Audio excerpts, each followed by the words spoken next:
നേരത്തെ CN ശ്രീകുമാർ പറഞ്ഞ സുപ്രഭാതം പത്രത്തിൽ മിനിഞ്ഞാന്നത്തെ പത്രത്തിൽ ഇക്ബാൽ വാവാട് എന്ന് പറയുന്ന ഒരാൾ അതിൻ്റെ എഡിറ്റോറിയൽ ലേഖനത്തിൽ എഴുതിയ ഒരു ലേഖനമാണ്. അധിക സീറ്റ് സൗഹൃദ മത്സരത്തിന് തയ്യാറാകുമോ ലീഗ് എന്നുള്ളതാണ് തലക്കെട്ട്. അതിൽ പറയുന്ന ഒരു പാരഗ്രാഫ് ഇങ്ങനെയാണ്: ഇത്തരം സാധ്യതകൾക്ക് ജീവൻ പകരാനുള്ള സുവർണാവസരമാണ് ലീഗിന് വരാനിരിക്കുന്നത്. തെരഞ്ഞെടുപ്പിൽ കൈവന്നിരിക്കുന്നത് കുറഞ്ഞത് മലബാറിലെ കാസർഗോഡ്, കണ്ണൂർ, വടകര, കോഴിക്കോട്, വയനാട്, പാലക്കാട് ലോക്സഭാ മണ്ഡലങ്ങളിലെങ്കിലും കോൺഗ്രസുമായി സൗഹൃദ മത്സരത്തിന് ലീഗ് തയ്യാറായാൽ അത് പാർട്ടിയുടെ യഥാർത്ഥ ശക്തി വെളിച്ചത്ത് കൊണ്ടുവരും. ലീഗിന്റെ പിന്തുണയില്ലാതെ കോൺഗ്രസിന് ഇതിൽ ഒരു മണ്ഡലം വിജയിക്കാനാവില്ല എന്നത് സുനിശ്ചിതം. പക്ഷേ സൗഹൃദ മത്സരം ഉണ്ടായാൽ കോൺഗ്രസിന് ഉണർവേകുകയും സംഘടനാടിത്തറ ഭദ്രമാക്കാൻ സഹായിക്കുകയും ചെയ്യും. ഈ മണ്ഡലങ്ങളിൽ BJP വിജയിക്കാനുള്ള സാധ്യത അതിവിദൂരമാണെന്നിരിക്കെ സൗഹൃദ മത്സരം ലീഗിന് രാഷ്ട്രീയ നേട്ടം മാത്രമാണ് ഉണ്ടാക്കുക. തങ്ങളുടെ വോട്ട് ബാങ്ക് ഭദ്രമാക്കാനും തുടർന്ന് കോൺഗ്രസ് കൈക്കലാക്കി രാജ്യസഭാ സീറ്റ് തിരിച്ചുപിടിക്കാനും ലീഗിന് കഴിയുമെന്നതിൽ സംശയമില്ല. ഒരു പ്രാക്ടിക്കൽ സൊല്യൂഷനാണോ അത്, ശ്രീ അമീൻ ഹസൻ? ഹാഷ്മി, എന്ന് എനിക്ക് തോന്നുന്നില്ല. പ്രത്യേകിച്ചും അങ്ങനെ രാഷ്ട്രീയമായ പ്രശ്നങ്ങളിൽ പോലും, ബാബരി മസ്ജിദിൻ്റെ പ്രശ്നത്തിൽ പോലും കോൺഗ്രസിന് ബുദ്ധിമുട്ടുണ്ടാവരുത് എന്ന നിലപാട് സ്വീകരിച്ച ഒരു രാഷ്ട്രീയ പ്രസ്ഥാനം ഈ ഇന്ത്യയിലെ നിലവിലെ സാഹചര്യത്തിൽ ഒരു സൗഹൃദ മത്സരത്തിന് കോൺഗ്രസിനോട് തയ്യാറാവും എന്ന് ഞാൻ വിചാരിക്കുന്നില്ല. ഒന്ന്. രണ്ട്, അത് അത്രത്തോളം മുസ്ലിം സമുദായം തന്നെ എത്രത്തോളം സ്വീകരിക്കും എന്ന പ്രശ്നമുണ്ട്. അതേസമയം മുസ്ലിം ലീഗ്, ഞാൻ BJPയുടെ തമാശകൾക്കൊന്നും ഞാൻ പ്രത്യേകിച്ച് എന്തെങ്കിലും ഒരു മറുപടി പറയേണ്ടതുണ്ട് എന്ന് പോലും വിചാരിക്കുന്നില്ല. ഇന്ത്യൻ യൂണിയൻ മുസ്ലിം ലീഗ് എന്ന് പറയുന്നത് ഈ രാജ്യത്തെ ഭരണഘടനാ രൂപീകരണ അസംബ്ലി മുതൽ രാഷ്ട്രീയ പങ്കാളിത്തമുള്ള, രാജ്യത്തിൻ്റെ രൂപീകരണത്തിൽ ഇടപെട്ടിട്ടുള്ള, തെരഞ്ഞെടുപ്പ് കമ്മീഷനിൽ രജിസ്റ്റർ ചെയ്തിട്ടുള്ള മുസ്ലിം ലീഗിൻ്റെ മുസ്ലിം എന്ന പേരെടുത്ത് കളയണം എന്നുള്ള വാദത്തെ സുപ്രീം കോടതി വലിച്ചെറിഞ്ഞിട്ടുള്ളതാണ് എന്നൊക്കെ നമുക്കറിയാം. സോ BJPയുടെ രാഷ്ട്രീയമായ ഈ പോളറൈസേഷൻ ശ്രമങ്ങളെ എന്തുകൊണ്ടാണ് കേരളത്തിലെ മുഖ്യധാര രാഷ്ട്രീയ പാർട്ടികൾ ആ നിലക്ക് മനസ്സിലാക്കാത്തത് എന്നാണ് നമ്മൾ ഒന്നാമതായി ആലോചിക്കേണ്ടത്. രണ്ട്, ശ്രീകുമാർ സാറിനോട് ഞാൻ ഒരു വശത്ത് യോജിക്കുകയും മറ്റൊരു ചോദ്യം ചോദിക്കാൻ ആഗ്രഹിക്കുകയും ചെയ്യുന്നു. ഇത് ഞാൻ കോൺഗ്രസിനോട് മുഴുവനായും ചോദിക്കാൻ ആഗ്രഹിക്കുന്ന ഒരു ചോദ്യമാണ്.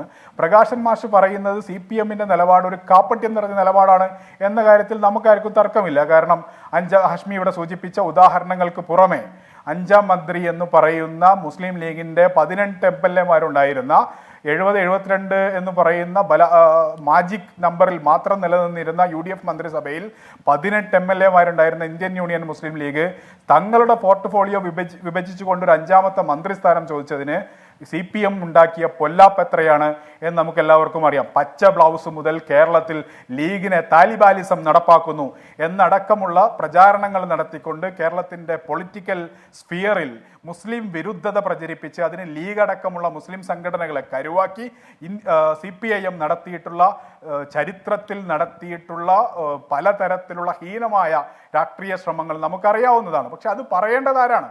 എന്തുകൊണ്ടാണ് അത് VD സതീശൻ പറയാത്തത്? എന്തുകൊണ്ടാണ് അത് K സുധാകരൻ പറയാത്തത്?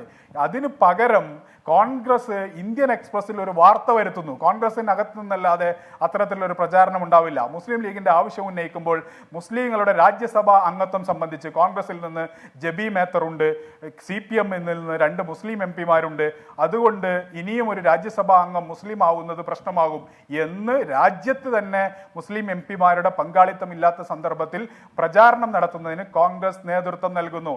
നമ്മളാരും ചോറ് കഴിക്കാത്തവരല്ലല്ലോ. ഇത് ആരാണ് ഈ പ്രചാരണം നടത്തുന്നതെന്ന് നമുക്കറിയാം. 5ാം മന്ത്രി വിവാദക്കാലത്ത് കോൺഗ്രസിനകത്ത് നിന്ന് ഉണ്ടായ ശ്രമങ്ങൾ എന്തൊക്കെയാണ് എന്ന് നമുക്കറിയാം. ആ സ്വഭാവത്തിൽ ഇത് CPM ഒരു പോളറൈസേഷന് ലോക്സഭാ തെരഞ്ഞെടുപ്പ് സന്ദർഭത്തിൽ ശ്രമിക്കുന്നതാണെങ്കിൽ മുസ്ലിം സംഘടനകളെ അഡ്രസ് ചെയ്യാൻ, മുസ്ലിം സംഘടനകളോട് സംവദിക്കാൻ, മുസ്ലിം പ്രാതിനിധ്യം സംബന്ധിച്ച കൺസേണുകളെ അഡ്രസ് ചെയ്യാൻ, ഇന്ത്യൻ യൂണിയൻ മുസ്ലിം ലീഗിന്റെ പ്രശ്നത്തെ തെരഞ്ഞെടുപ്പിന്റെ അവസാന ഘട്ടം വരെ നീട്ടിക്കൊണ്ടു പോവാതെ ബഹുമാനപൂർവ്വം പരിഗണിക്കാൻ കോൺഗ്രസിന്റെ എല്ലാ പ്രതിസന്ധി ഘട്ടത്തിലും കൂടെ നിന്ന ഒരു രാഷ്ട്രീയ പ്രസ്ഥാനത്തോട് ചെയ്യുന്ന അനീതിയാണിത്. കേരള കോൺഗ്രസിന് എത്ര MLA-മാരുണ്ട് കേരള നിയമസഭയിൽ? അവർക്ക് ലോക്സഭാ സീറ്റ് കൊടുക്കുന്നതിൽ ഒരു സംശയവുമില്ല. ക്രിസ്ത്യൻ പ്രതിനിധികൾക്ക് കേരള കോൺഗ്രസ് മാണി ഗ്രൂപ്പ് ഉണ്ടായിരിക്കെ തന്നെ MLA-മാരായി MP-മാരായി ക്രിസ്ത്യാനികളെ മത്സരിപ്പിക്കുന്നതിന് കോൺഗ്രസിന് എണ്ണത്തിന്റെ പ്രശ്നമില്ല. നായർ സമൂഹത്തിൽ നിന്ന് ആളുകളെ മത്സരിപ്പിക്കുന്നതിന് കോൺഗ്രസിന് എണ്ണത്തിന്റെ പ്രശ്നമില്ല.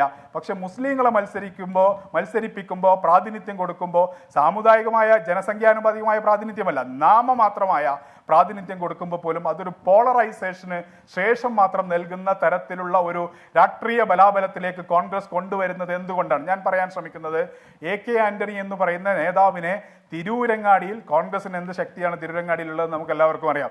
ഏത് സമുദായമാണ് തിരൂരങ്ങാടിയിലുള്ളത് നമുക്കറിയാം. മറ്റാർക്കെങ്കിലും കേരളത്തിൽ മറ്റേതെങ്കിലും സമുദായത്തിന് ഭൂരിപക്ഷമുള്ള ഒരു മണ്ഡലത്തിൽ AK ആന്റണിക്ക് പകരം മറ്റൊരു സമുദായ നേതാവിനെ മത്സരിപ്പിച്ച് വിജയിപ്പിക്കാൻ ഇന്ത്യൻ നാഷണൽ കോൺഗ്രസിന് കഴിയുമോ?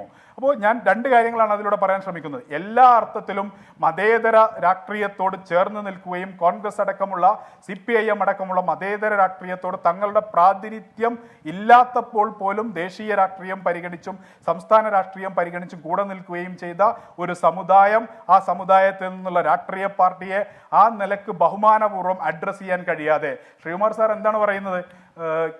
ദേശീയ സാഹചര്യത്തിൽ മുസ്ലിം ലീഗ് കോൺഗ്രസിനെ ശക്തിപ്പെടുത്താൻ വിട്ടുവീഴ്ച ചെയ്യണം എന്ന് പറഞ്ഞാൽ ദേശീയ സാഹചര്യത്തിൽ ന്യൂനപക്ഷ പ്രാതിനിധ്യം എന്ന് പറയുന്നത് എത്ര പരമപ്രധാനമാണ് എന്ന് കോൺഗ്രസ് എന്തുകൊണ്ടാണ് മനസ്സിലാക്കാത്തത്?